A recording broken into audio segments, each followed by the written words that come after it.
Welcome to Velma. We all know it's going to be shit. Let's get into this. We open and I kid you not, the first line is... Sure. Normally origin stories are about tall, handsome guys struggling with the burden of being handed even more power.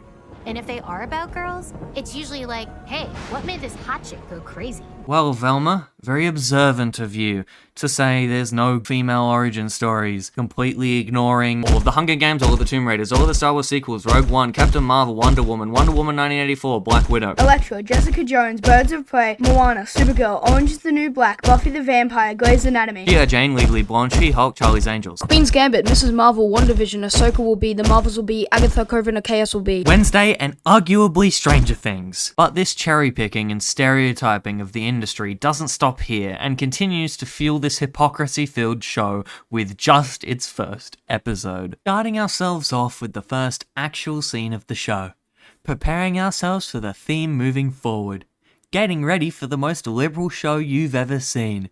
We open on cockroaches fucking.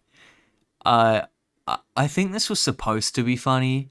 Like, ooh, look at us, we're so quirky and different. We opened a TV show in a weird way. No other TV show's done that before. Ha ha. Laugh. Team shower discussion topic of the day. Have you ever noticed how pilot episodes of TV shows always have more gratuitous sex and nudity than the rest of the series? Get it? It's funny because they're doing the things they're complaining about.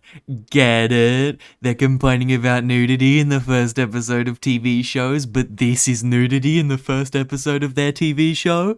The creative genius here is just unmatched, and frankly, this is so far the pinnacle of comedy.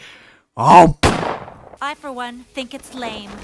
Agree. so lame. The lamest. Laugh. So this one girl goes on to say how she actually loves the fact TV shows open up with sexy scenes, saying sex sells and it helps shows that need to stand out.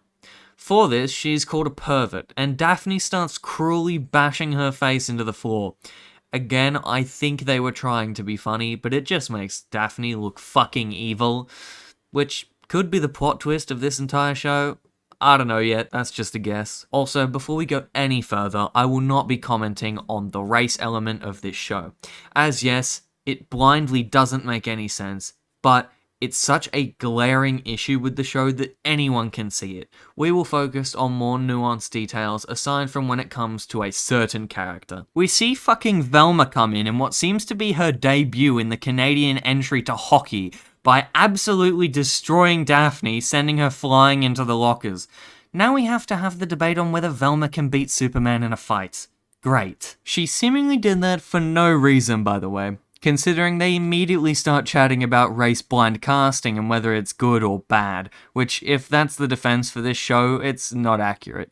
They 100% on purpose made Daphne Asian, Velma African, Shaggy black, and Fred racist. By the way, because they're bad at drawing Asians, they had to have Daphne explicitly say, as an Asian woman myself. Bitch, where the fuck is your, as an Asian woman myself? Velma goes over to her locker and opens it, finding herself a corpse.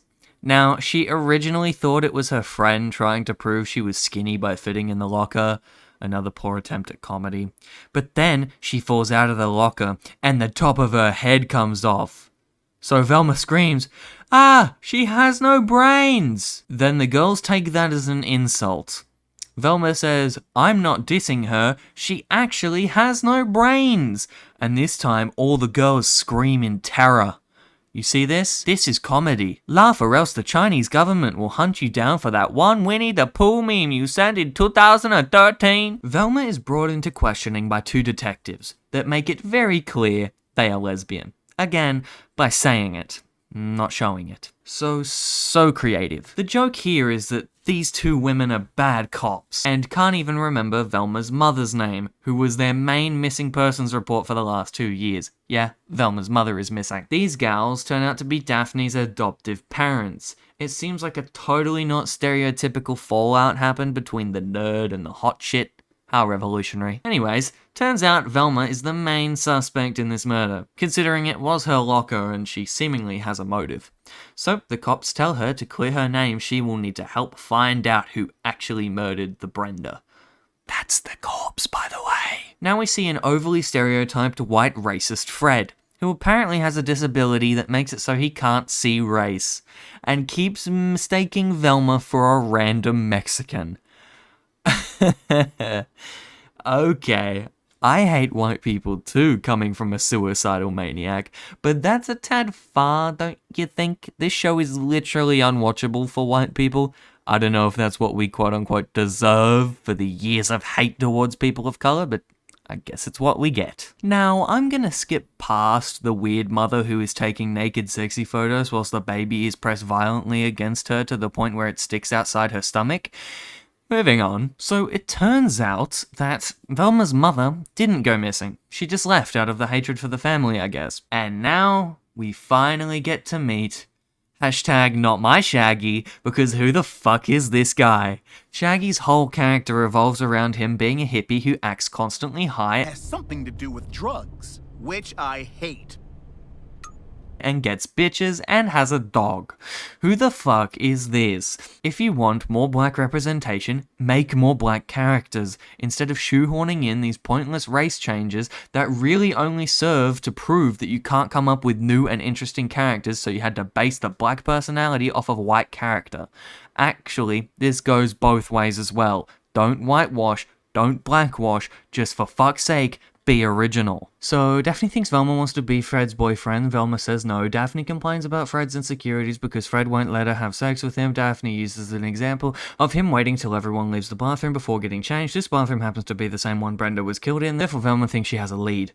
She gets #NotMyShaggy and heads over to Fred's, breaks in and goes through his shit. Fred comes out of the bathroom saying Brenda took photos of his hairless legs, which made him do what he did to her. And finish that off by saying, don't worry, all I have to do is do the same to you. The music swells as he gets closer, his hand reaching for his pocket as he looks at her menacingly.